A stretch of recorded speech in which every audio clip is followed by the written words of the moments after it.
Here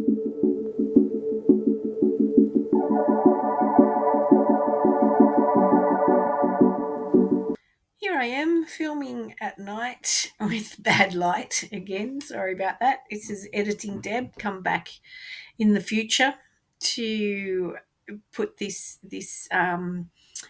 little bit of information about the Chook quilt that I started telling you about that in video number 5. What I will do actually is put the link in the comments below so that if you actually want to find out what it is I'm doing here, that's got all of the first part. So I'm making this quilt with chooks in it. I had enclosed the chook panels in metallic thread chook wire, chicken wire. It's like a hexagon shaped wire. So that's where I was up to, and then I decided that I needed to hand quilt the rest of the quilt in hexagon shapes, but I didn't want to do the back stitch like I had done for the chicken wire.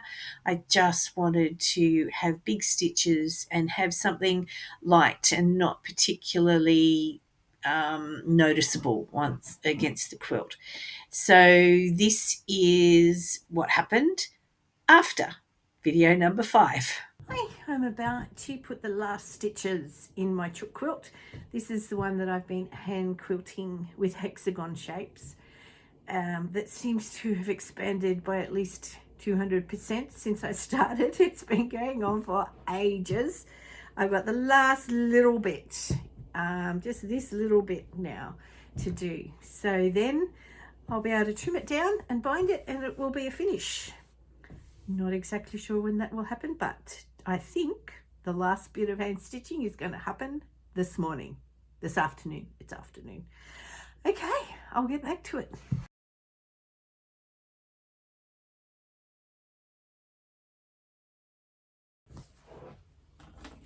I'm trimming up the chook quilt. I finished quilting, the hand quilting, a couple of days ago. Now I'm trimming it up, ready to bind and finish. I really need to... Hi. I can't get down there. I really need to have a think about labels. I don't normally label my quilts, but I feel like I should be. So what I do when I'm trimming up is that I try and get it very square. Usually, because I'm pretty obsessive about getting things on grain and getting them cut properly and getting the right seam length, it's usually possible to actually get them straight. So sometimes it needs a little bit of a tweak in this cutting out process. I line up a line along the bottom, and then I line up here and just have a bit of a look and see how it's lining up on the edges of the blocks. But it's more important to me to actually have the quilt square. It just sits better, and it's easier to quilt. Not that this one needs quilting, but and when you have a science maths oriented brain, you like things to be at the right angle.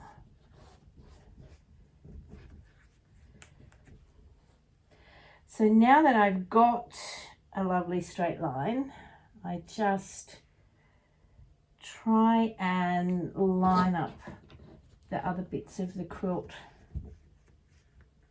to maintain that. This one's going to be a bit tricky because these squares, we're not lining up with the edges of the actual blocks. So that's just going to have to follow the outline of the quilt. I can't do much about that now, it's already quilted. So I'm not sufficiently obsessive to go back and redo quilting. I just like it, to be precise.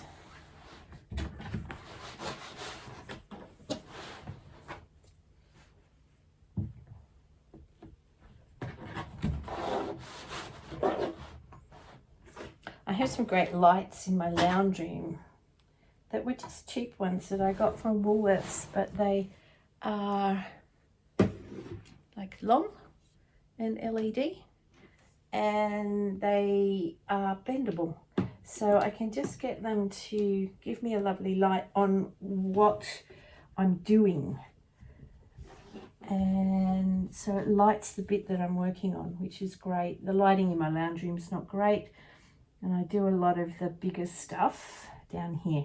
Okay, now I am actually able to line that up with this block and get a nice line here for the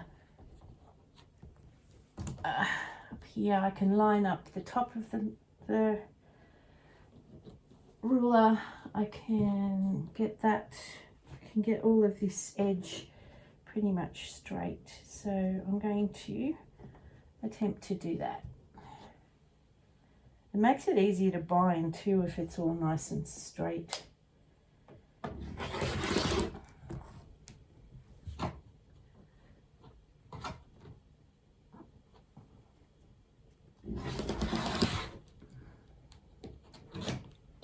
Okay, so I've got,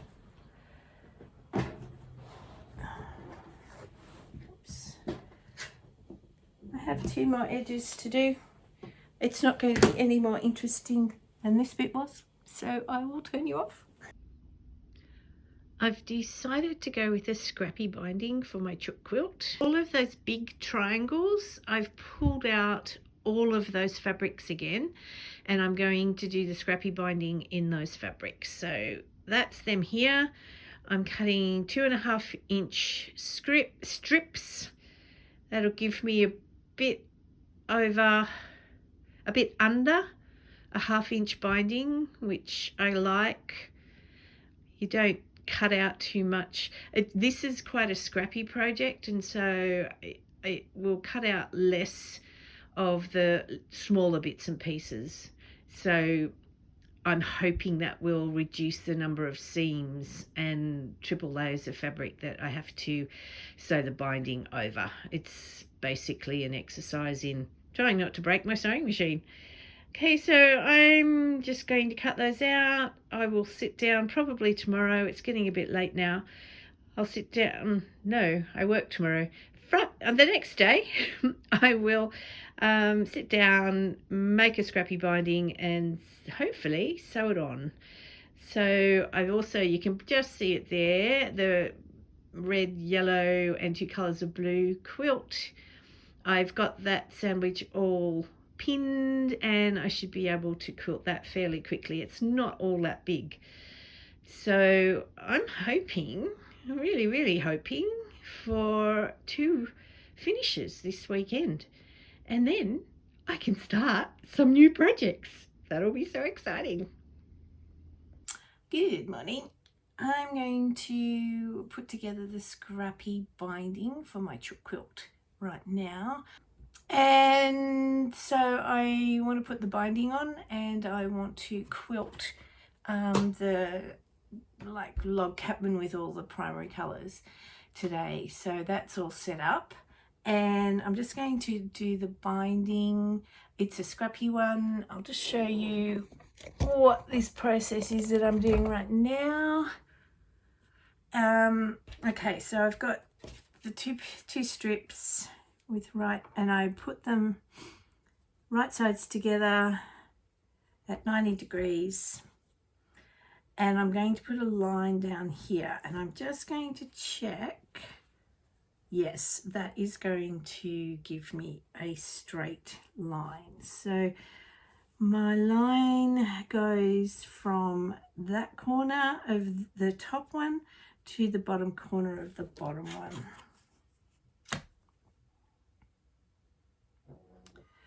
I am still trying to find the perfect chalk pencil. I did have one. It has very fine leads, and it was beautiful, and I lost the actual pencil It was like one where you put the leads in and then click them through, and then you can click them through as they wear down. And it worked beautifully. It gave me a lovely fine line. I've lost the pencil and I haven't been able to source another one. I still have the leads, but they're very fine, and they're not easy to make work without the pencil surrounding them, protecting them. Anyway, this has given me a nice line.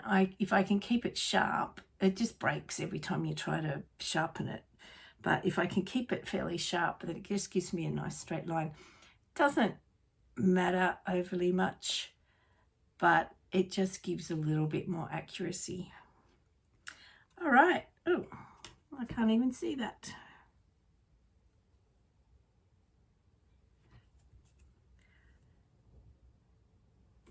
Press harder, Deb. That's just not doing anything. Let's put that in the sharpener and just take the end of that. See if it's going to work now. Yes, that's better. I can see that. Okay, so I'm just going to go through. I have this pile of fabric. I've cut 2 of each of the fabrics I could find. I only missed one. I don't know where that is, but they were spread all the way through my fabric collection. I had to pull out every box and check, and I've just missed one of the blue and white ones.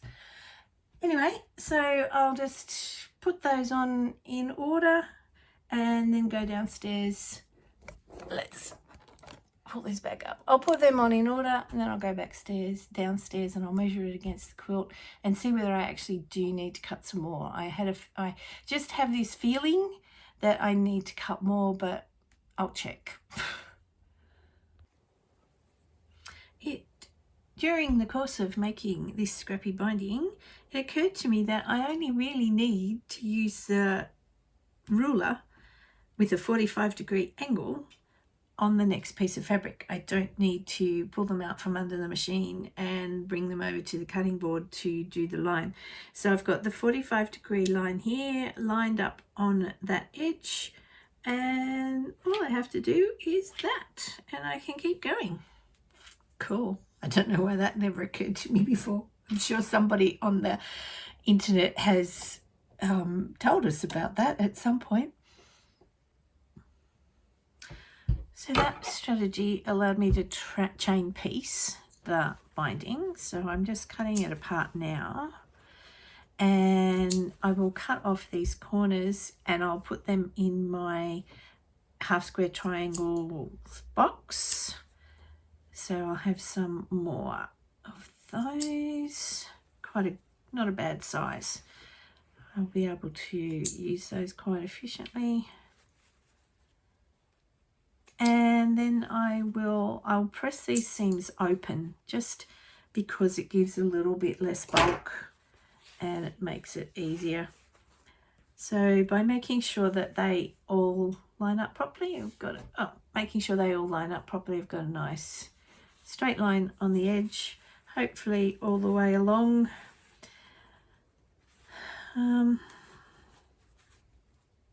Pretty much, yep. Okay, so I'll do that cutting and pressing and catch up with you when I'm about to sew it onto the quilt. Here we go, last weekend's finish. My Chook quilt is done. It's a really, really miserable, foggy day outside today, and so I'm needing to do this inside. So I'm improvising. I'm standing on a stepladder. It's not going to be perfect filming. Okay, so the binding is on. I actually had a little bit left over. It's a good thing I checked. So I've done a scrappy binding. I sew it on by machine. I sew it to the back, I turn it over, and then I sew it on the front. Sew it down on the front. It does give a line on the back. This is supposed to be a wall hanging. It's pretty big. It wasn't actually intended to be seen from both sides, but that line of stitching really isn't much of a problem. It vanishes into the back at a very short distance. Oh, I've got light coming from all directions. Okay, so hexagons. Bit hard to see. I've actually used all sorts of colours, and you can see there's a little bit you can see. Actually that's a pretty good bit. We'll leave that bit in. And did the chooks with their metallic thread, so that's their chook wire, and I really like that. I love the effect. So it was actually back stitched, so it did take quite a long time. So when I decided I needed to do the rest of the quilt with hexagons, I've gone to a large earth stitch. I had been using something called tiger tape, which has markings at regular intervals, and it's meant to be used with sashiko. I used that on my sort of Aussie sashiko quilt, and it was brilliant, but it stuck really well to the batik fabric that I'd used on the background. The batik was a very dense fabric, very smooth. It stuck to that beautifully. I haven't found that it sticks to quilting cottons as well. So I just did this by eye. It's not, it's not perfect. Neither is chook wire. So, and the length of the stitches does vary a little bit, but I did try and keep it at about this distance. It's great for it'll hold the quilt together. It's well within the parameters of how far apart the quilting stitching should be, and it kind of fades most into the background most of the time, which is also pleasing. It's a very busy quilt. It doesn't need elaborate stitching, but yeah, I'm quite happy with it. So anyway, that's a finish. I'm going to have a ceremonial UFO bingo tick cross, big fat cross right across the whole entry. I'll do that shortly.